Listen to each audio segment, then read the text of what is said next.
Appreciate y'all for tuning in. You're about to watch a highlighted version of the Cowboys D-line film session. If you want to watch every single play, the whole thing, I watch it on my Patreon. So run on over to patreon.com/Voch Lombardi. I'll leave that link in the description. And y'all, do whatever you gotta do. Hit the sub over there. Drop something in there. I appreciate you very much. You'll get access to all of my weekly watch along stuff. So I'll be watching film after the games, and sometimes I'll be watching film before the games. And when draft season gets here, we'll be watching some draft film. All right. Appreciate y'all for tuning in. Let's get into the film. I think what was so important about the performance on defense this week was it proved that we can take down an offensive juggernaut as long as there's some weakness in the offensive line somewhere.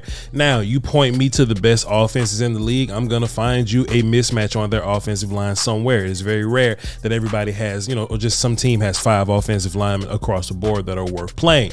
Well, the Cincinnati Bengals, who are a really good offensive team, I expect them to just turn this thing around in no time.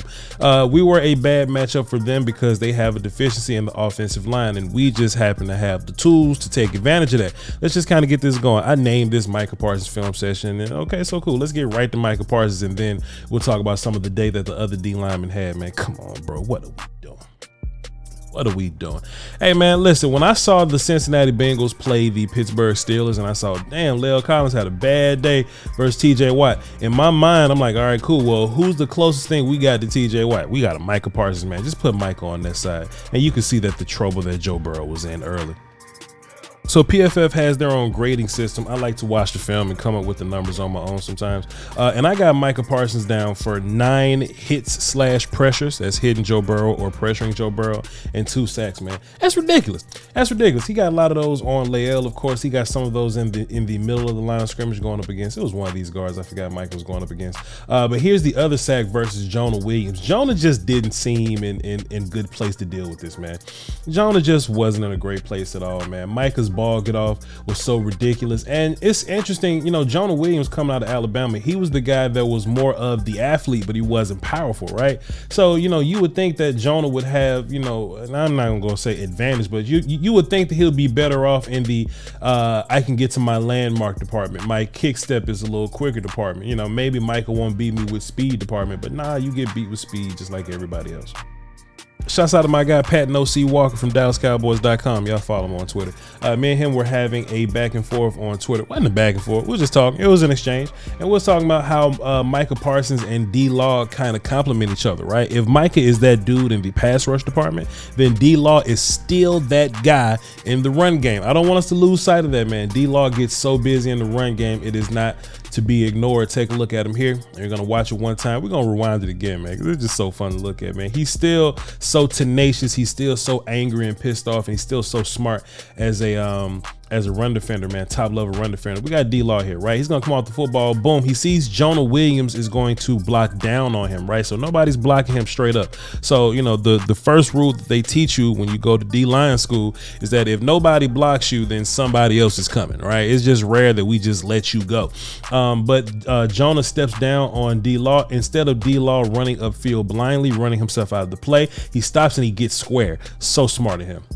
So smart of him. Then you're going to see this puller coming down to try to kick DLo, but DLo is going to cross the face of that puller. He's going to go find Joe Mixon, and he's going to go smoke some ass. Take a look at him. Boom, boom, boom. Cross the face. Whop! Go get Joe Mixon. Great play.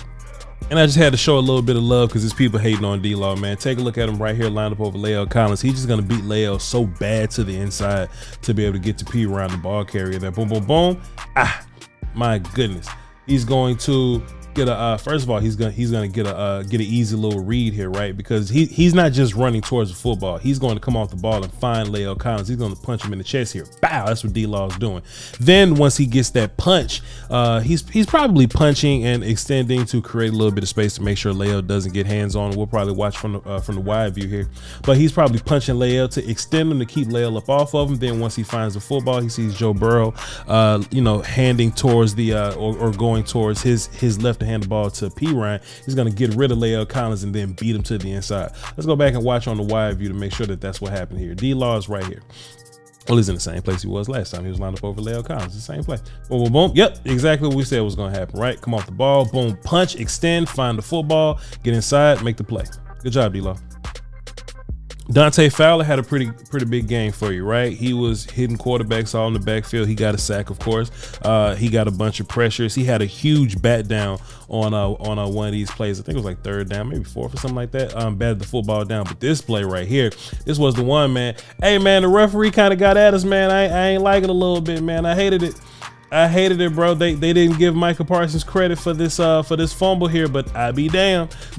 I be damned, man. Dante Fowler definitely getting upfield. Boom, boom, boom, boom, boom. Alex Kappa is gonna overcommit to that outside. Dante is gonna feel that pressure from the outside. He's gonna spin back inside, find Joe Burrow's throwing hand. We're gonna get that football up out of there, man. And Micah Parsons recovered this thing, man.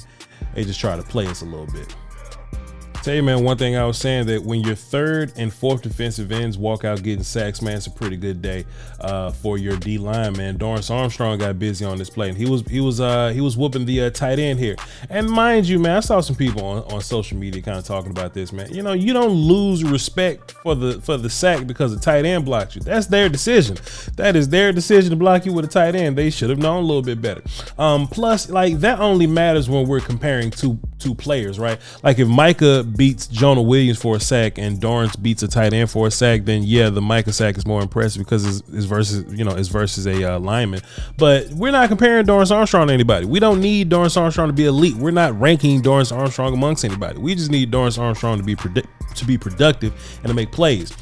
I just want to show Quinn Bohannon some love, man, because he was just one of these dudes that was trying to find his way last year. And, you know, we know that going into the offseason, hey, Bohannon is a guy that kind of needs to step up a little bit to get ready for year two.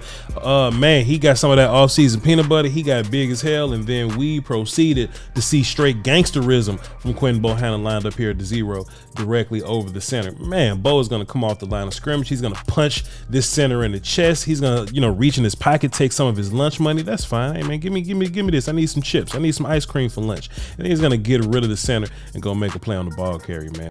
And this was my favorite play right here. This is an Anthony Barr tackle, so we're just going to watch Anthony Barr on this play and just kind of give him his credit, show him some love for him making some plays. Because, boy, Anthony Barr was not good last week. But let me tell you something, man. This play wasn't just about Anthony Barr. You know what I mean? And I picked this to be the last play, not just to highlight Anthony Barr, but just take a look at our run fits as a whole.